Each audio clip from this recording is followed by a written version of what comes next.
Welcome to Live, Laugh, Talk. I'm your host, James Graham, and it's a privilege to be in your ear.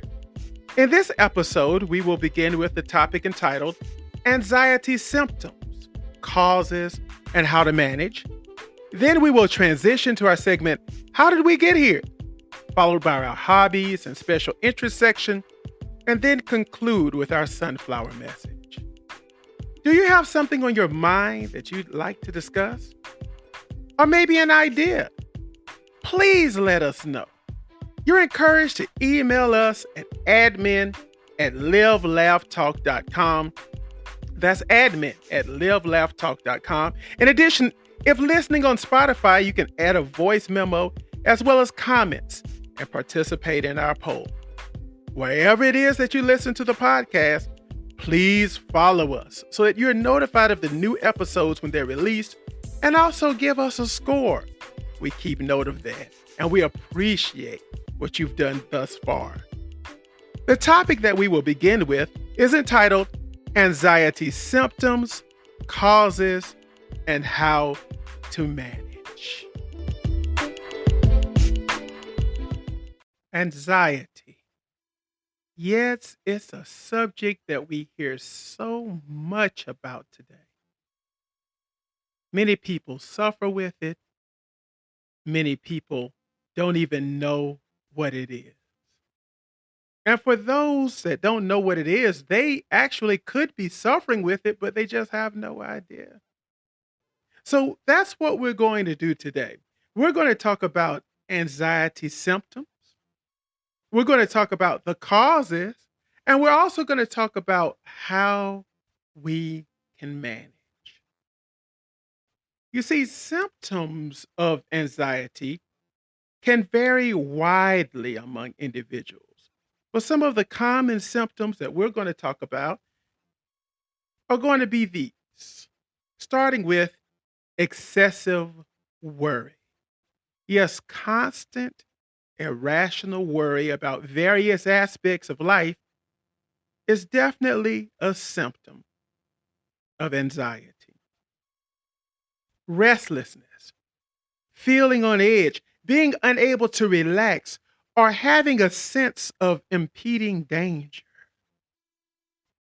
Another symptom could be irritability, feeling easily agitated or irritable, often with heightened sensitivity to stimuli. Some physical symptoms like muscle tension, trembling, sweating, nausea, and rapid heartbeat. Have you had any difficulties falling asleep? Maybe even staying asleep or experiencing restless, disturbed sleep, and melatonin and other natural things just don't help anymore. If you're finding yourself finding it hard to focus or experiencing your mind going blank, maybe you're fatigued, feeling consistently tired, even without physical exertion. Maybe you were home all day, but you feel tired. How about physical tension in the muscles? That often leads to headaches, body aches. Do you find yourself avoiding situations or places that trigger anxiety? Maybe you used to be happy on the phone or checking your voicemails or text messages, but now you just put the phone on do not disturb. Having any panic attacks? And what those are, in case you don't know, is sudden and intense episodes of fear, often accompanied by physical symptoms like chest pain, shortness of breath, or even dizziness. Stomach aches, diarrhea, and other digestive problems can also be related to anxiety. What about excessive self consciousness? Worrying excessively about what others think or fearing embarrassment or humiliation. Many of us are perfectionists, and that's a problem. Because if we are, we set unrealistically high standards for ourselves. And then we can experience all of this anxiety when they're not met. Then there's social anxiety. Do you feel fear or discomfort in social situations? What about phobias? Intense, irrational fears of specific objects or situations. See, now those are some of our symptoms. And it's important to note that experiencing some anxiety in response to stress or challenging situations, now that's normal. However, when these symptoms become chronic, severe, or interfere with daily life altogether, it may indicate an anxiety disorder. And if we're having that, or we're experiencing severe symptoms of what we just discussed, then it's time for us to look at ourselves and make hard decisions. But now that we know the symptoms, we have to stop and think about, well, what could be causing it? See, we may find ourselves that two or three, or maybe all 15 are us. But there could be a cause. And that is what we need to analyze today. What could be the cause? Well, the number one cause could be genetics. Some of our families, family history, there's anxiety disorders all about, and that could increase your risk. You could also have imbalances in your neurotransmitters like serotonin that can contribute to high risk of anxiety. And that's what we're saying here is that's your brain chemistry. Nothing you can do about your brain or genetics.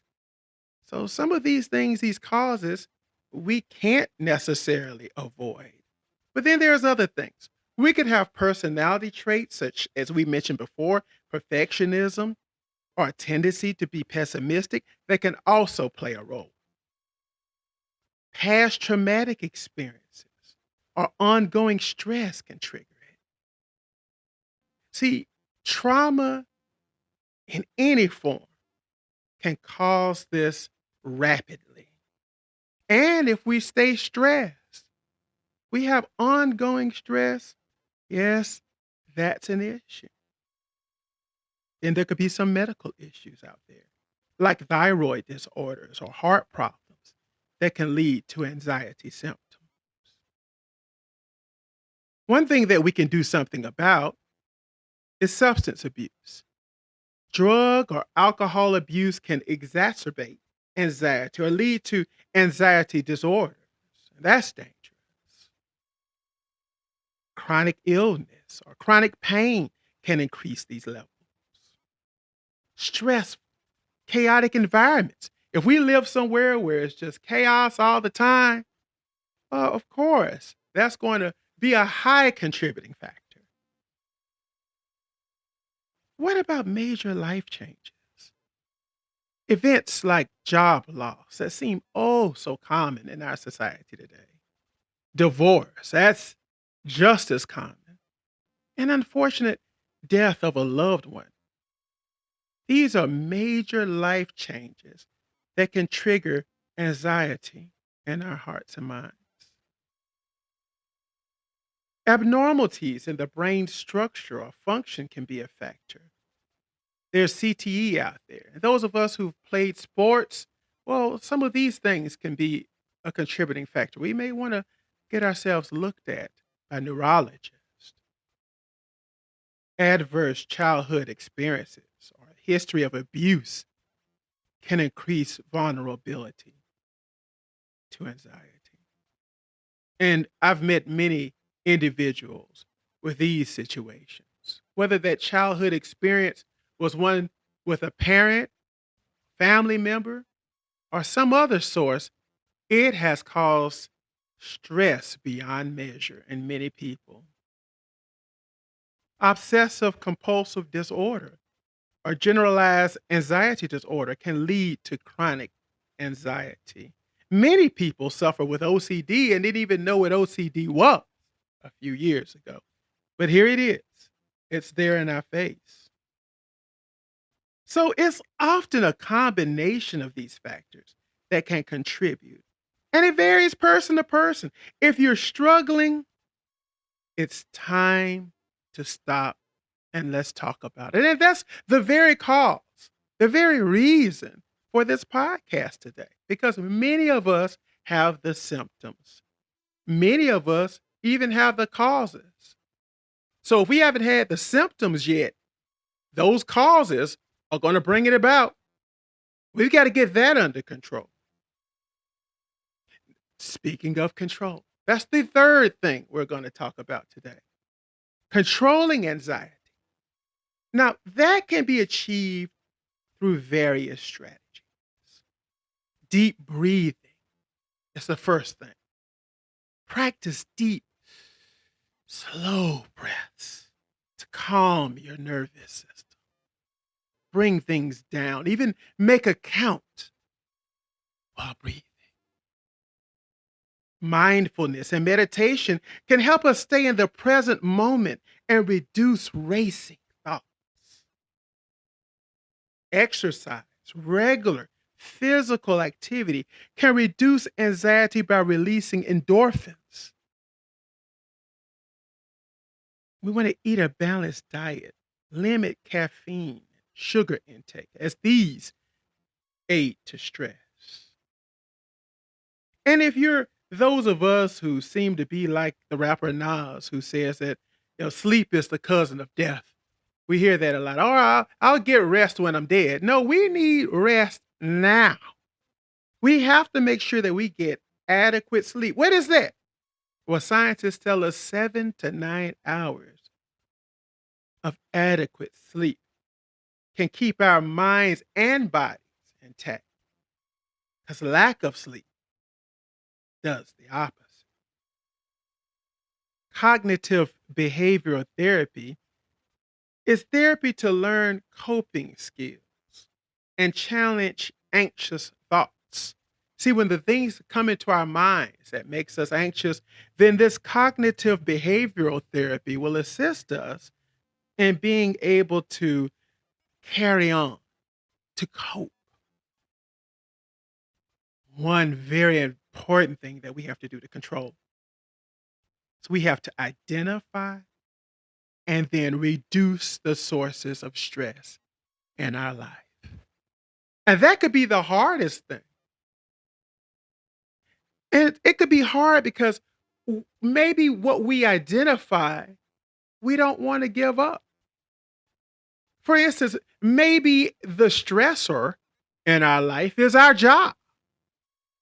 Some of us love our job, but it's stressful. And we don't want to give it up. What are we going to do? How am I going to eat? How am I going to survive? Those are the thoughts that come into our head. But for many of us, our job, we may have been able to handle it 5, 10 years ago. But all of that added stress over the years have weakened our nervous system, and we just can't anymore. It could be relationships in our lives that's causing stress. And it's hard to let go of individuals, isn't it? Some people we just genuinely love, even though we know they are a cause of stress. So we have to limit those stressors. We got to identify what they are. And in doing this, another method of control is to get social support, maybe from our friends, our family, others who know us well. We can talk to them about our feelings. There's also journaling, keeping track of these anxious thoughts and anxiety patterns can help us to identify when we get upset, what it was that got us there. We can start working on that, you see. Time management. Organize our tasks and set realistic goals so that we can reduce the feelings of being overwhelmed. And also, if we have time management, it reduces stress in so many other ways. Have you ever been late to an appointment? Something very important. Maybe you're late to work. Don't you feel that anxiety pouring down on you? Oh, uh, I'm going to be late. People are going to be upset.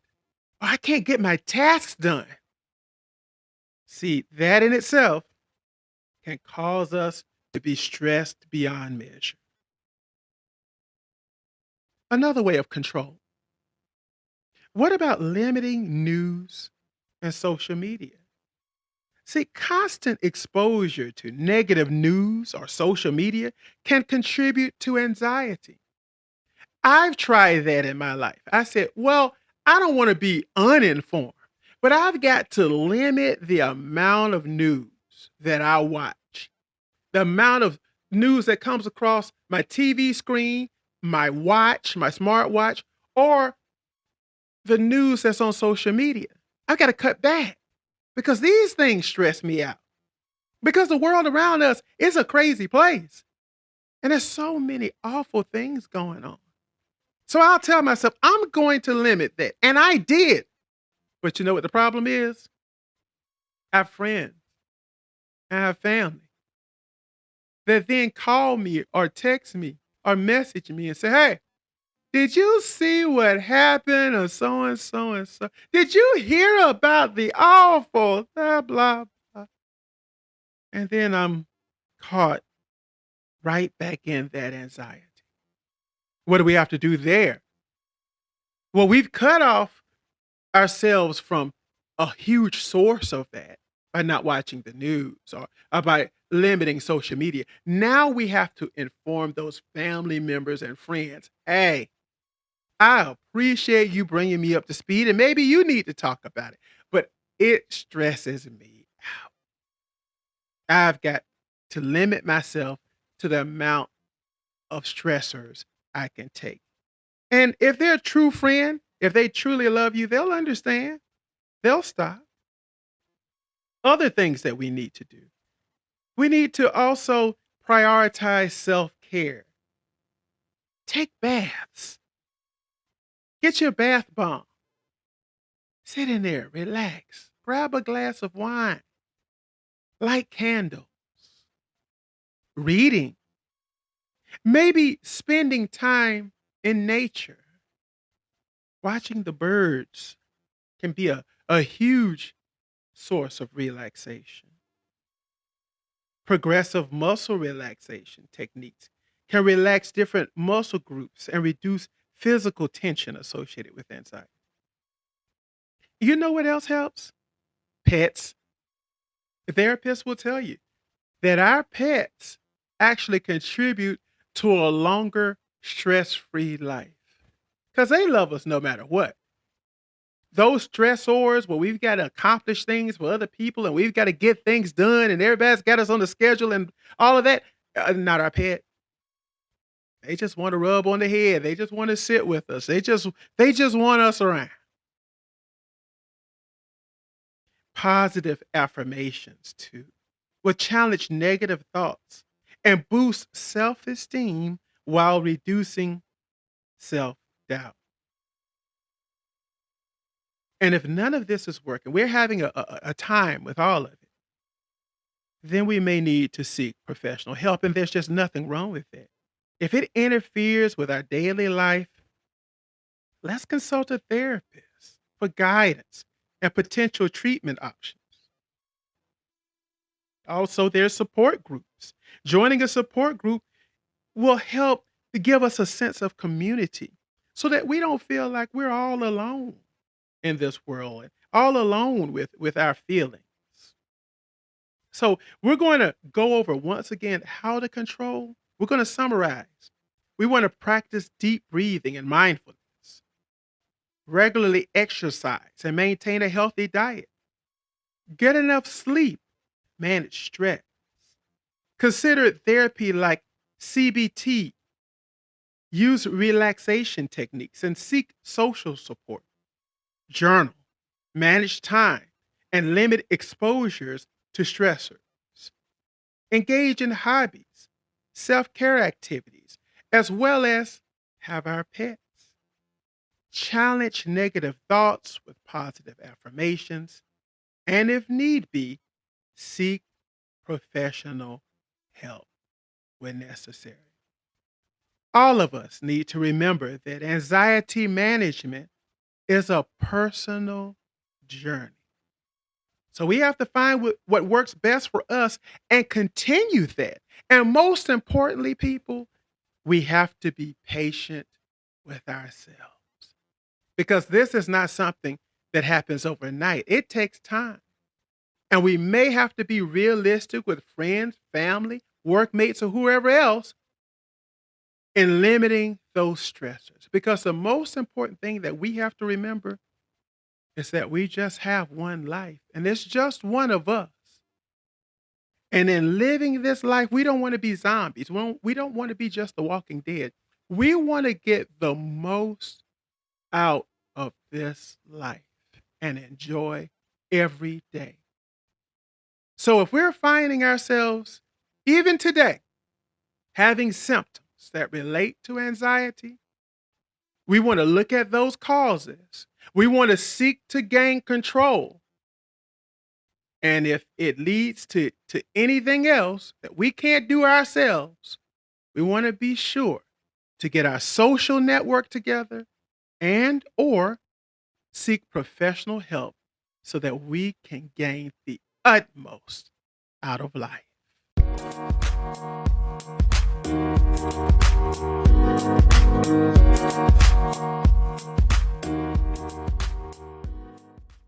Unfortunately, in our country, we have many people getting degrees, getting an education for all the wrong reasons. Now, you may be asking yourself, well, how does one get an education for the wrong reasons? Well, because if they get one, that's something that nobody can take away from them. So that's a wonderful thing. Well, where it goes bad is what we're seeing in society today. Article written just a while ago about doctors who went to school, they got their degree, they followed through with everything, but at no point in time did they ever want to be a doctor. And what's the result? Can you imagine having a surgeon that just really didn't want to be there? Never wanted to do that. That's not the person you want operating on you that day, is it?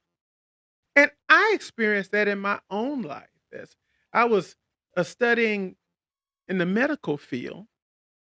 But then I realized really early that that's not for me. And I have some humorous stories about that, situations I was put into because I was in a health science and engineering magnet high school. And so I worked in a hospital and I was in situations that let me know that the medical field is not for old James. And I didn't pursue that. But there are some that continue on in that education, continue to spend money and do well while they're in school. But it's when they get into the real world that we see their performance suffer. Yes, all of that can and has had negative consequences, not just on the person, but also on those that they're serving. And let's talk about some of these wrong reasons why people pursue degrees. External pressure.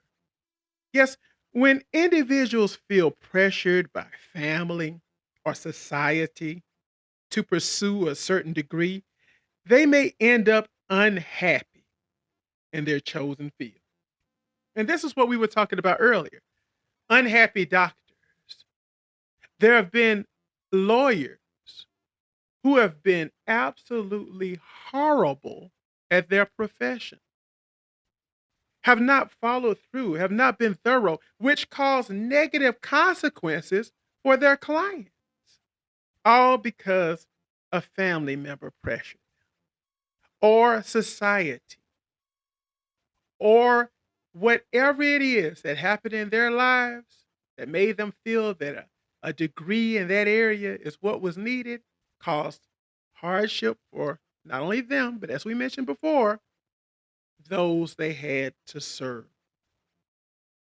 Other negative consequences can lead to dissatisfaction if the field doesn't align with one's interests or values. They can just find themselves dissatisfied, unhappy. Seeking a degree primarily for the prestige associated with it can leave individuals unfulfilled if they're not genuinely passionate about the subject. If they try to impress others, this can lead to misguided thoughts and also lead to regret. And going to college without a clear career goal or academic interest can result in wasted time and resources. Some people pursue additional degrees as a way to delay entering the workforce or taking on what they call adult responsibilities. It's important to choose a degree and a career path that aligns with your passions, interests, and long term goals. Making decisions based on your own values and aspirations is more likely to lead to a fulfilling and successful career. But if you find yourself pursuing a degree for the wrong reasons, it's never too late to reassess your goals and make changes. Make changes that better align with your true passions and ambitions. Other potential consequences of pursuing degrees for the wrong reasons can be burnout. If you're in a field that doesn't genuinely interest you, you may become burned out from the demands of coursework of your job. We talked earlier about happiness and fulfillment. Well, if you're there all for external reasons, you're not going to get that out of your career. You're not going to get that out of your education. And no one needs to be in a job that could last years, decades, or to the end of life doing something they're unhappy with, or just because mama or daddy wanted them to do it. Student debt can be there as well and could dishearten one who didn't want to be in the profession to begin with. See, to avoid these consequences, it's essential for us to take time for self reflection. We want to explore our interests. We want to seek guidance from mentors or career counselors when making educational and career decisions. And remember that it's never too late to pivot toward a path that aligns better with your true passions and values. But choosing to pursue a degree for the wrong reason, such as external pressure, financial gain, prestige, all of that can lead to dissatisfaction, burnout, financial strain, wasted time, career misalignment, and regret. Not only regret by you, but regret by the person that hired you. And if all of this has happened to us, if we found ourselves going down that wrong path, we have to stop and we have to ask ourselves, how did we get here?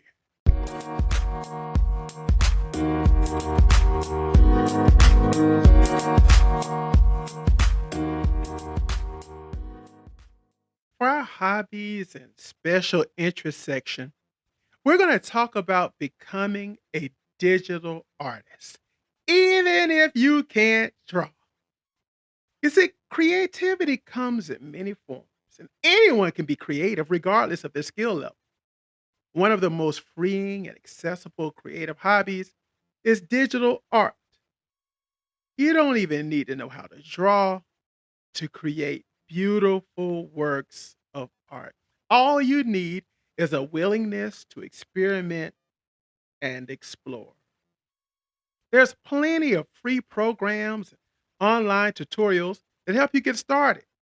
And once you start creating, you'll find that you may have a hidden talent for the art, but you won't know till you try.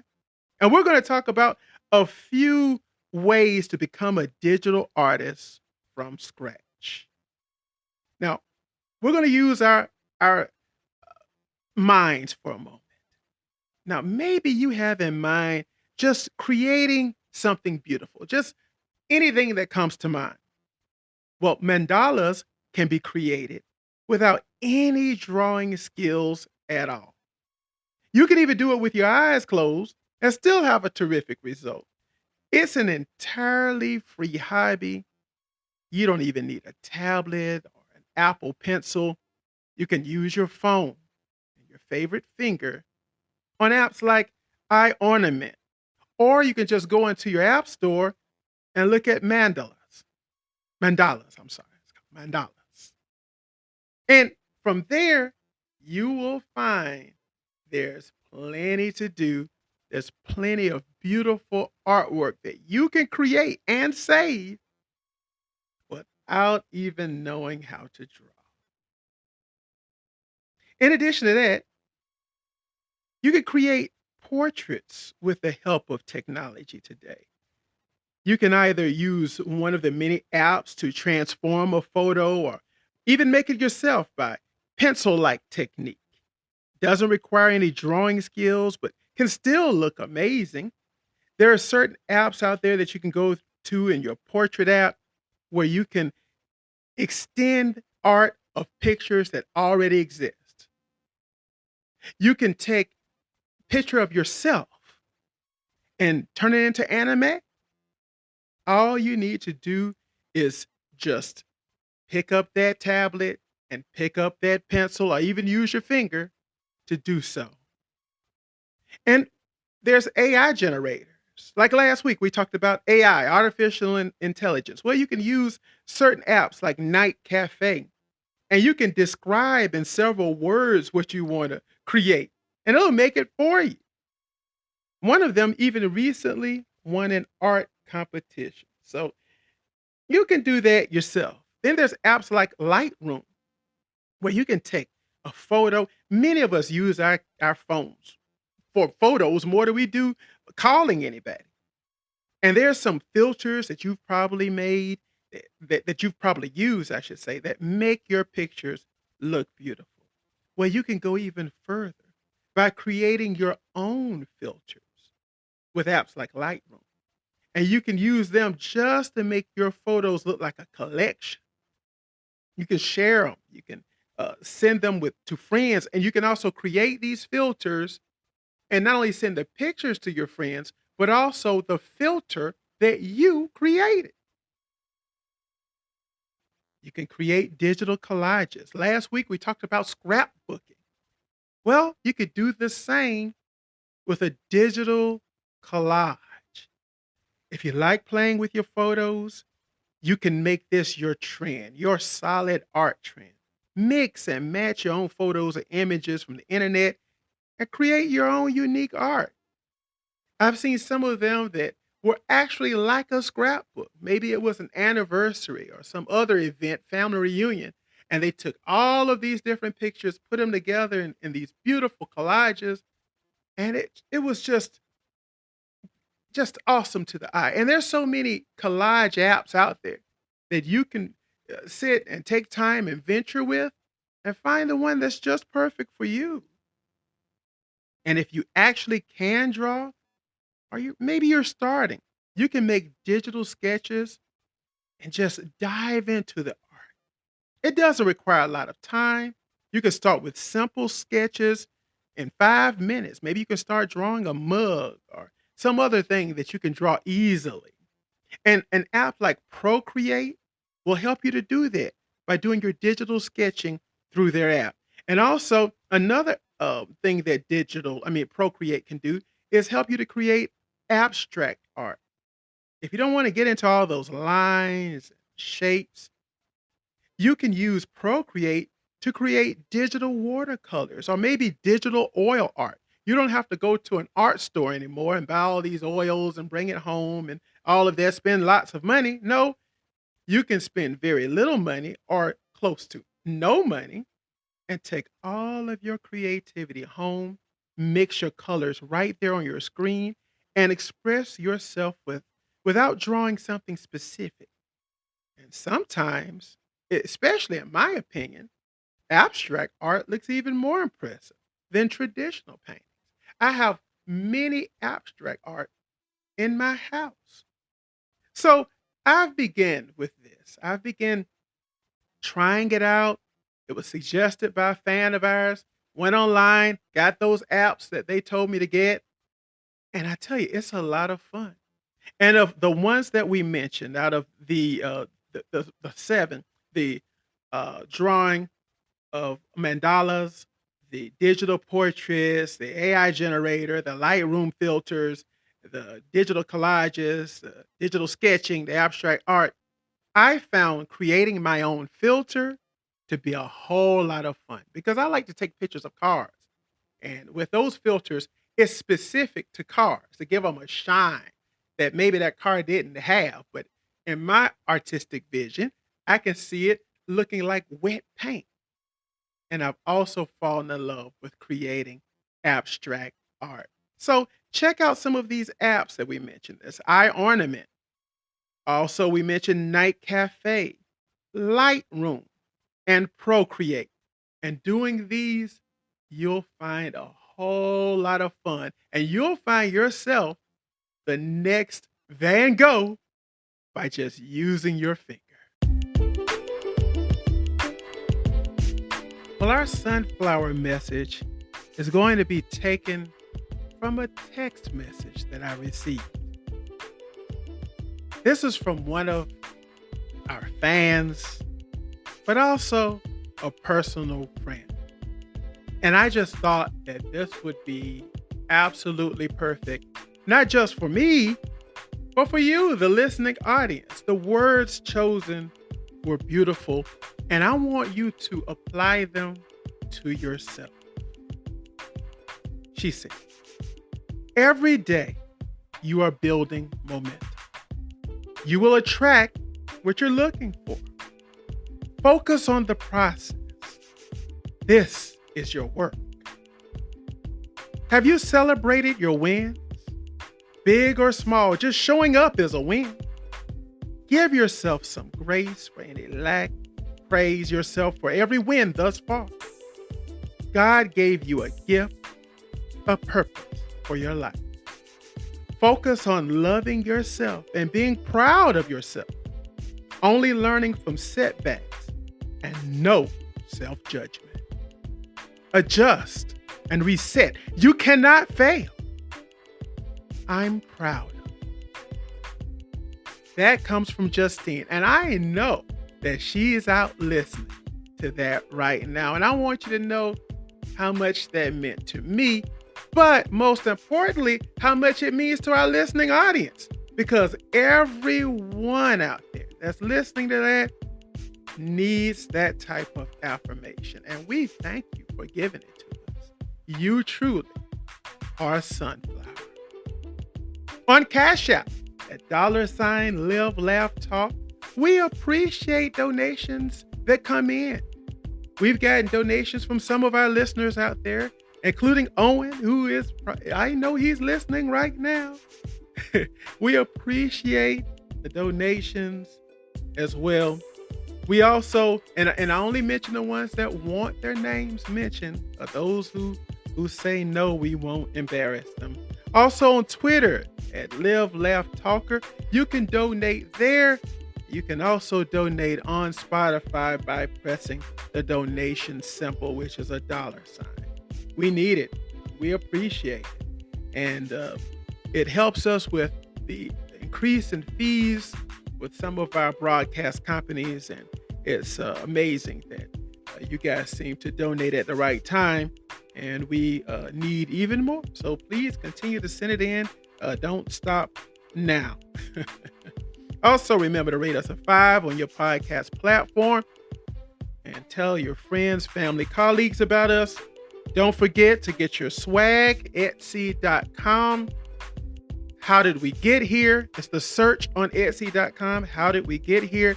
And get some of the beautiful shirts, tote bags, coffee mugs, and there's more coming. This is James and George's baby boy signing off. And as you know, I can't wait to talk with you again soon.